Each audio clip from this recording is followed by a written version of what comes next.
Kloostri 9 korterelamu on ideaalne valik nii investeerimiseks kui ka isiklikuks elamiseks. 3 kolmetoalist korterit on heas seisukorras ja ühtse stiiliga. Korterite viimistlusel on kasutatud kvaliteetseid ja naturaalseid materjale ning sisearhitekti abi.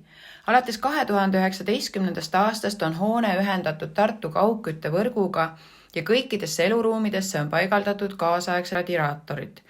Liigume alla soklikorussele, kus asub 67 ruutmeetrine ühetoaline saunaga korter, mis on otse tänavalt sissepääsuga ja sobiks ka hästi äri- ja teeninduspinnaks, miks mitte restoraniks või kohvikuks. Aga hetkel on see ühendatud elamu 4-toalise korteriga, mis on lausa 164 ruutmeetrit, moodustades 3 korruse vahelise avara ja valgusküllase eluruumi. Korteri südameks on osaliselt avatud köök ja söögituba. Esiku kõrval asub WC, duširuum. Ülemisel korrusel on 2 avarat magamistuba, elegantne vannituba, läbikäidav kabinet.